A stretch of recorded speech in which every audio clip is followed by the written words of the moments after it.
Ladies and gentlemen, citizens of the universe, this is Roster Watch. My name is Alex Dunlap. I'm joined by the Trash Man. And Trash Man, we have quite a show today. We're going to be talking about the worst picks in each round of your fantasy football draft picks, rounds 1 through 8, going on early best ball consensus, ADP data.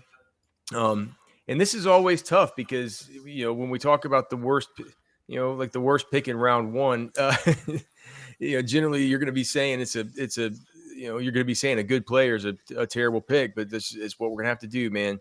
So we'll go rounds 1 through 8. We'll each discuss what we think that the worst pick in that round is, and we'll go from there. We'll go back and forth. So round 1 right now, as far as consensus best ball ADP, we have 1 Jamar Chase, 2 Saquon Barkley, 3 Bijan Robinson, 4 Justin Jefferson, 5 Jahmyr Gibbs, 6 CeeDee Lamb, 7 Malik Neighbors, 9 Amon-Ra St. Brown, 10 Puka Nacua. 8 Amon-Ra St. Brown, 9 Puka Nacua, 10 Ashton Genty, 11 Nico Collins, and 12 Christian McCaffrey. Trashman, we start with you. Who's the worst pick in the first round? Did you list Brian Thomas Jr. there? Did I skip over? No, Brian Thomas Jr. It looks like. Are we looking at? I'm looking at Fantasy Pros best ball average draft position. And so Brian Thomas actually now he would be the worst pick in the first round, but he's currently his best ball ADP now has fallen to pick 13, and I've noticed it has fallen into the second round on Underdog as well in the post NFL draft stuff. Well, that was my first round pick. I have it. Maybe I'm looking at something different here. I'm looking at average best ball ranked versus the latest ECR. Can you just go up to NFL, click on like rankings. Okay. Just go up on the top, click on rankings. Yeah. Then go down on the right and click on best ball ADP. And that way we can be using the same sheet. Okay, in that case, for the first round, for me, it's Puka Nacua.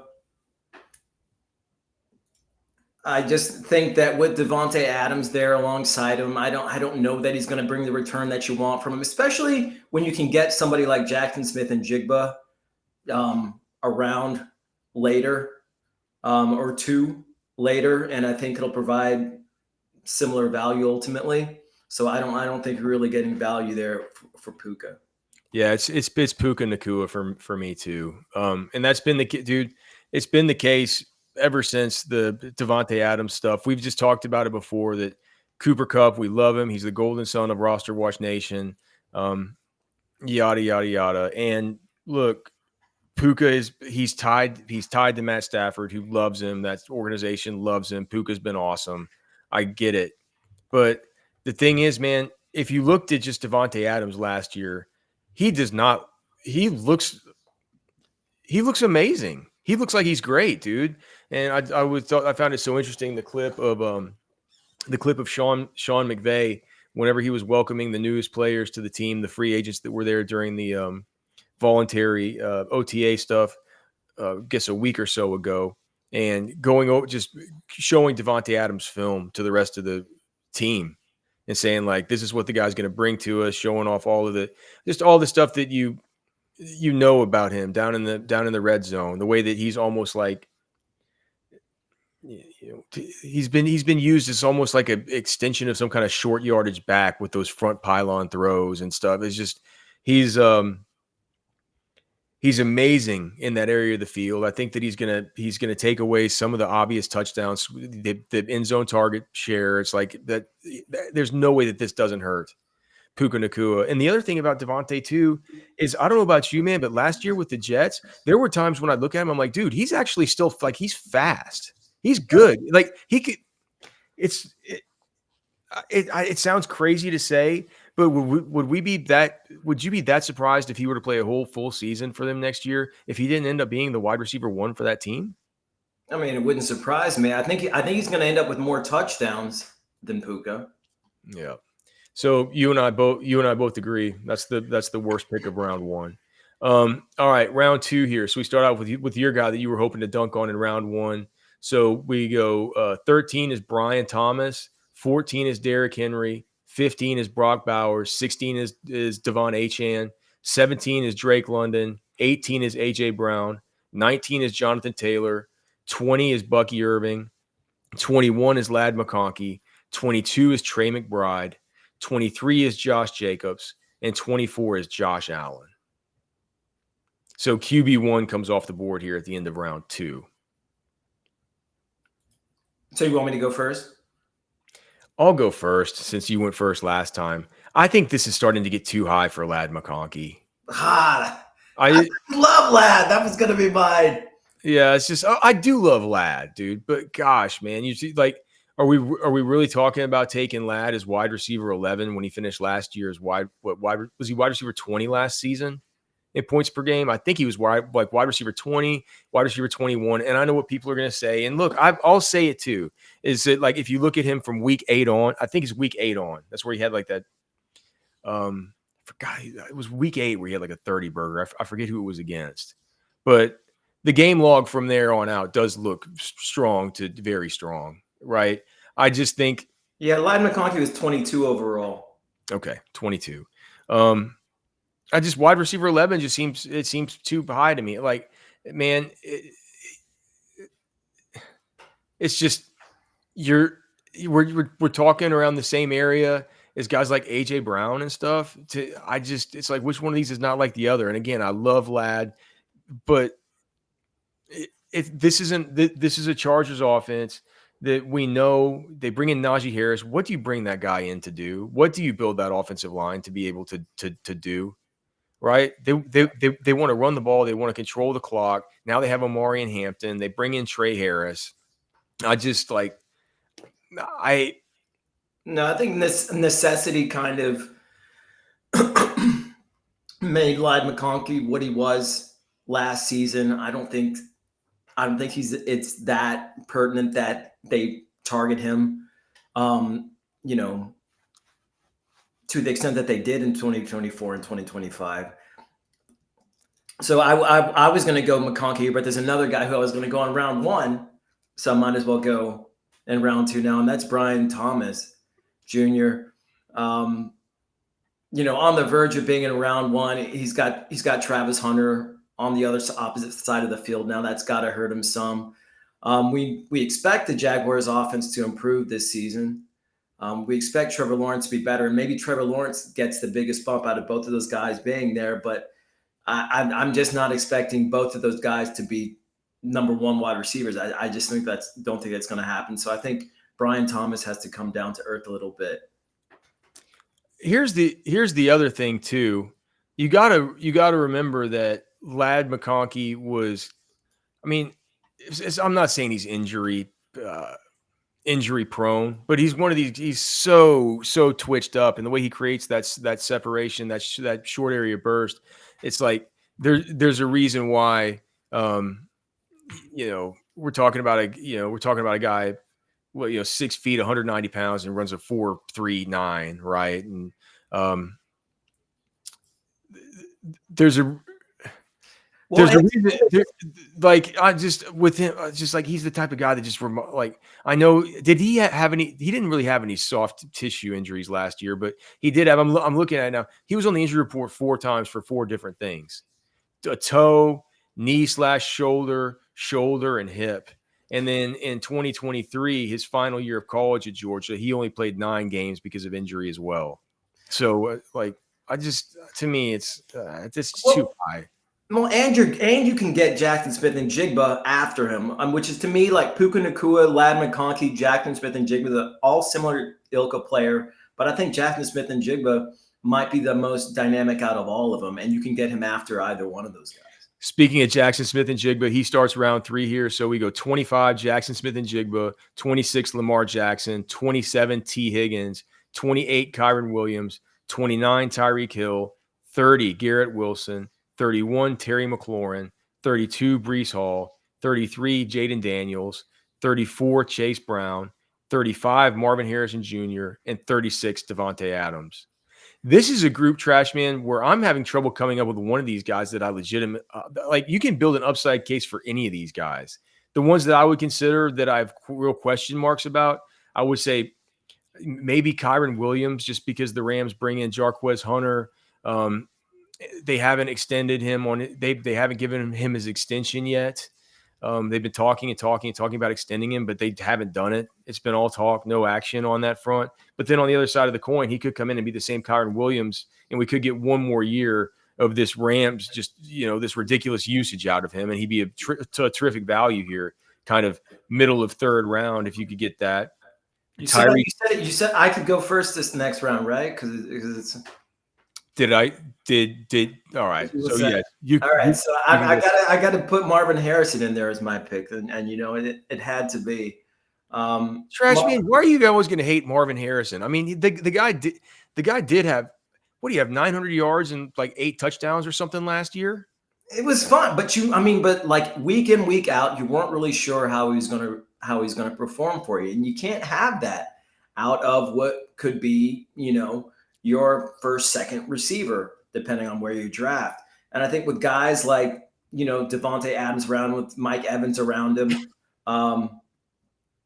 could Terry McLaurin, Garrett Wilson, they're all, within a handful of picks of each other. To me, I'm not taking Harrison over any of those guys if left to my own devices. There's just like too much uncertainty there with Harrison. I know they didn't really add much to the Cardinals passing game, but they didn't have much last year either. And unless he takes a big step up, which I hope he does, I think it's going to be another season of games where you're not really sure if he's going to be able to produce for you at the same level on a week-to-week basis. So there's so many of these guys that I can, like, another one's Tyreek Hill, where I'm like, is that a bad pick or is that a smash it out of the park home run pick? The upside there is just so high that it's somebody you take a chance on. Is with Garrett Wilson, you worry about like how his quarterback situation stinks, but his quarterback situation always stinks, and all he ever does is go for 1,000 yards. He's really the only option in that passing game. Like, to be honest. There's Breece Hall, who I guess I don't know. You wonder if, like, they say that they want him to be in they're talking about how they want a committee backfield. I get it, but what about? I could talk myself into any of these picks, dude. I guess that means I kind of like the third round, but I guess if I have to choose one, maybe Chase Brown. I guess again, another one that it could just be a home run of a pick. If he gets the usage like he got last year, that all looks stupid for this, but I kind of like a lot of these.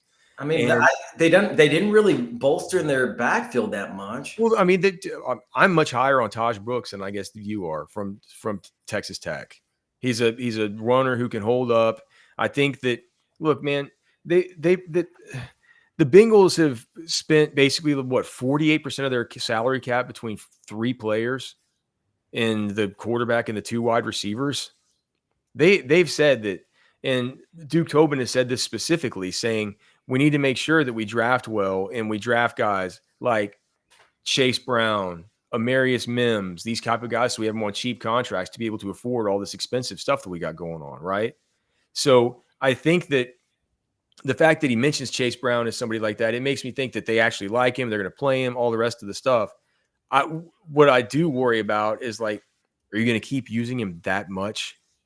Why would you bring in a guy like Taj Brooks that's an ultimate down after down after down grinder, just a prolific runner, a really good player, and not maybe take some of the burden off of him if he can show up and show that he's suitable to take some off of Chase Brown's plate. And I'm a believer enough in Taj Brooks that at the very least can happen, even if he's not to come in and completely usurp the guy. I think that the volume will be somewhat down, and I'm not sure that this ADP is accounting for it. So, like I said, I wouldn't mind taking him there. All these picks I could talk myself into, but I think for now I'm going to have to go with Chase Brown as my terrible pick in the third round. Let's go to the fourth round here, starting at pick 37. That's Mike Evans, James Cook, DJ Moore, Joe Burrow, Jalen Hurts, Rashee Rice, Omarion Hampton, Xavier Worthy, George Kittle, Joe Mixon, Alvin Kamara, and Devontae Smith. So I'm going first. As I look at this, the one that's kind of sticks out to me, where I have such a different feeling about him in Dynasty than I do in redraft and best ball. There are a lot of these. Like I don't really want to take Worthy this high with Rashee Rice coming back. I kind of don't want to take Kittle this high. Kittle. If I'm taking a tight end early here, the first 4 rounds or whatever, I'm not taking Kittle. But I do think that Trash Man, I think that we're overcooking the grits a little bit on year 1 Omari and Hampton. If we're not talking about him in Dynasty where I'm able to get him in 2026, maybe when Najee Harris is out of there for the Chargers. I just think even if they run the Dickens out of the ball, dude, they're gonna Najee's gonna play.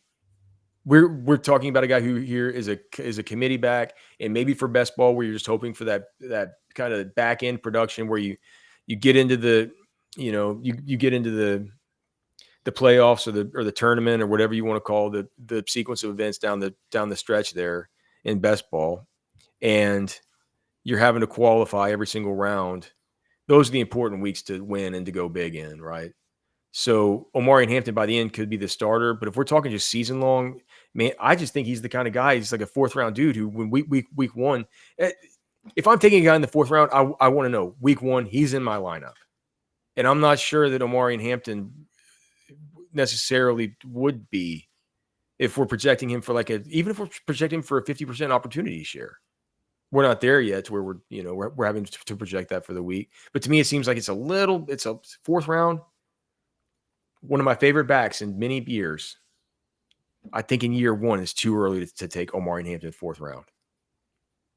I mean, I guess that's fair if you're, depending on him to be potentially your number 1 back or even your number 2. It feels weird not knowing if you can put him in week 1.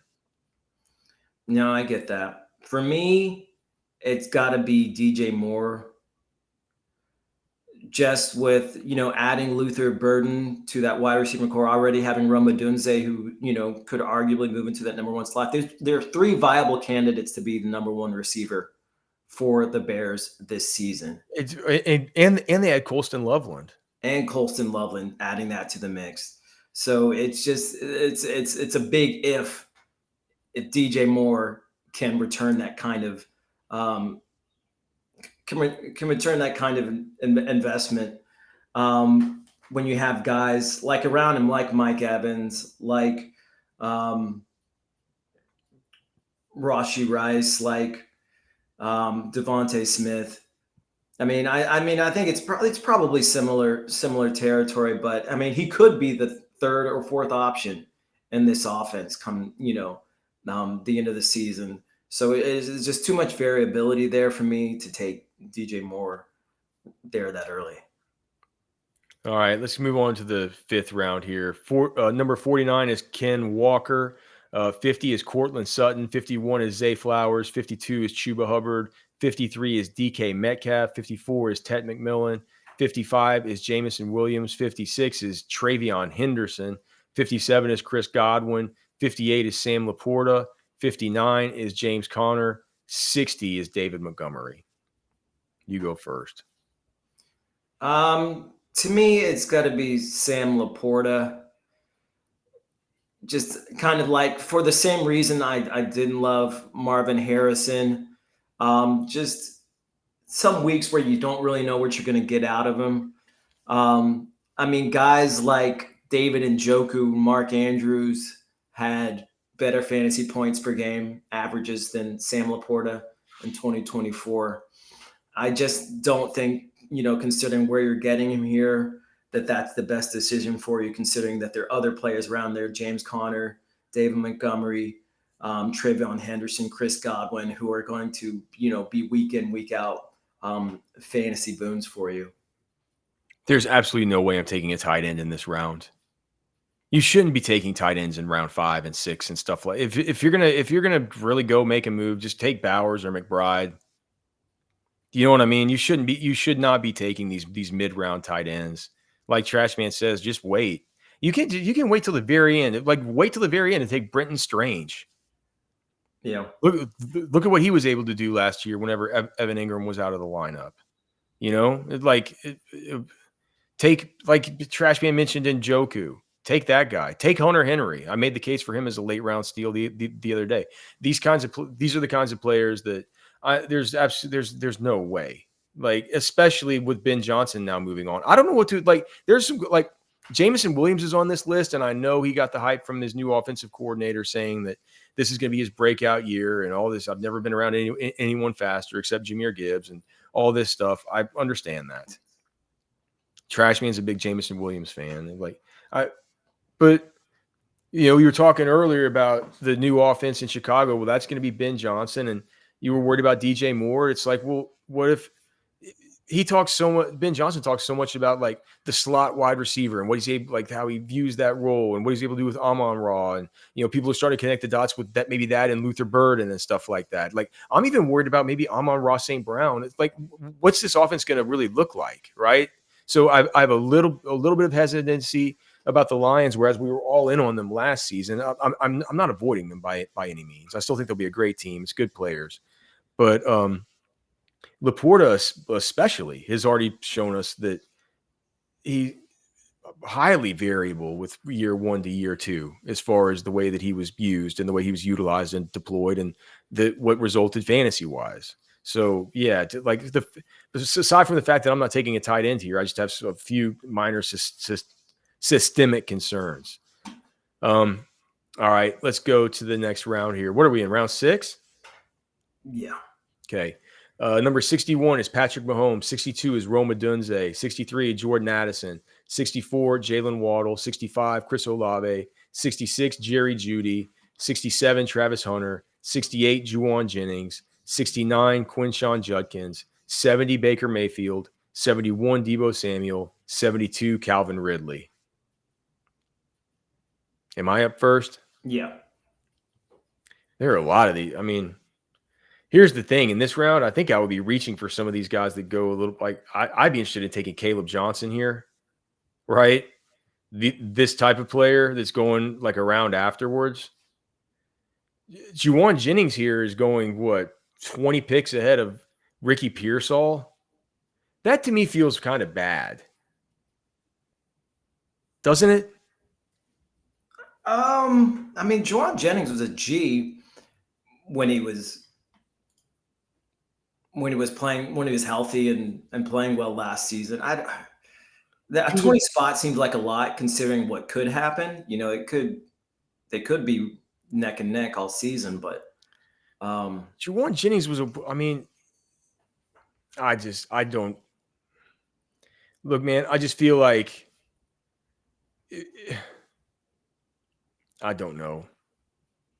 I know the Deebo Samuel's gone, but it feels like between Brandon Ayuk always being out and like all the rest, like feels like somebody's always out for that offense anyway, and he would be fine in those situations. And they would ask him, well, why don't you? They would ask, I'll say Juwan Jennings. I don't know. And there's the weird thing where Shanahan takes him off the field whenever Kyle Juszczyk is on the field. And people ask him why, and he's like, well, you don't have any idea how big a part of our game Juszczyk is. Now whether Jennings starts getting moved around and stuff with Deebo being gone, I could maybe understand it then. But give me the upside of the wide receiver that they took in round 1 and Pearsall that didn't really got off to a really weird start last season after he got shot. Right. Well, in that case, I'll take Jerry Jeudy because he actually had fewer average fantasy points per game than Juwan Jennings in 2024. So it's a situation we're not really excited about the quarterback situation there in Cleveland. Not excited. How can you be? I mean, I don't know. Shedeur Sanders, if he did manage to work his way to the starting position, I mean, that would be something. I mean, there is a narrative there.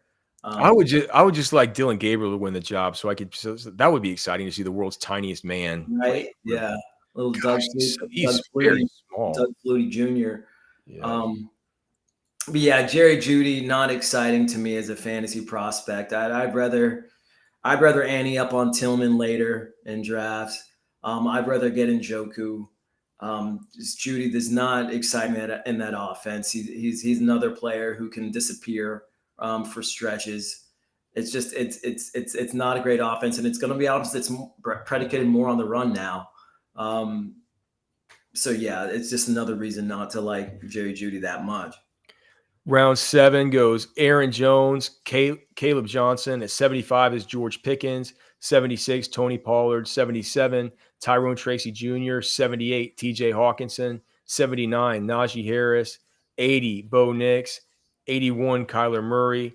82, Khalil Shakir. 83, Jacoby Myers. And 84, Ricky Pearsall. You're up. Okay. In this case, I'm going with Khalil Shakir, who I always thought has been overrated in that Buffalo offense. I thought he was an overrated player coming into the league. I think there are better receivers on the roster already. I think Elijah Moore's does what Khalil Shakir does better than Shakir and more, and it's a deep threat as well.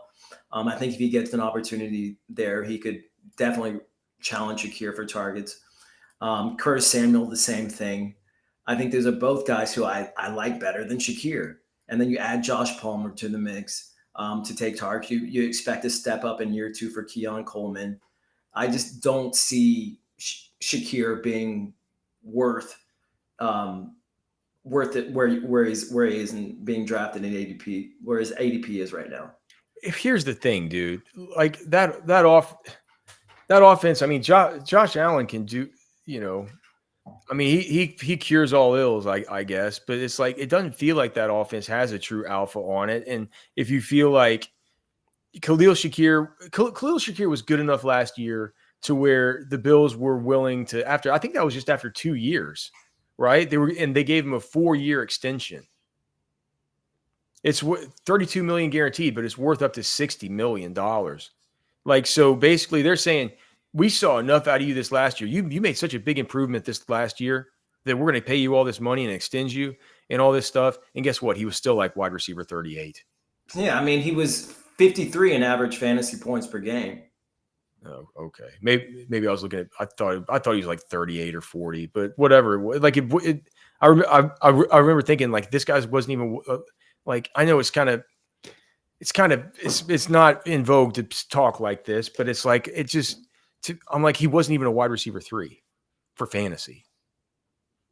So I mean, I'm cool with you on that. I also would never take TJ Hawkinson here just because, again, I'm never taking tight ends here when I could be snagging guys like Caleb Johnson or George Pickens. I would be a complete idiot to do that. All right. Final one, Trash Man. So we ended off at number, I guess it would be number 84. Okay, so all right, so 85, Jaden Reed. 86, Jared Goff. 87, Caleb Williams. 88, Travis Kelce. 89, Stephon Diggs. 90, DeAndre Swift. 91, Matthew Golden. 92, Jonnu Smith. 93, Cooper Kupp. 94, Brandon Ayuk. 95, Isaiah Pacheco. And number 96, Jaylen Warren. Is this starting off with me? Yeah. Jaylen Warren. I'm not taking him. Going right after him is like RJ Harvey, all these guys. I'll reach. I'll take Cam Scatterbu or RJ Harvey or something like that. I'm not going to be taking Jaylen Warren here, especially with Caleb Johnson coming into town. I know that there's been some talk about how Jaylen Warren is so good as far as his pass protection.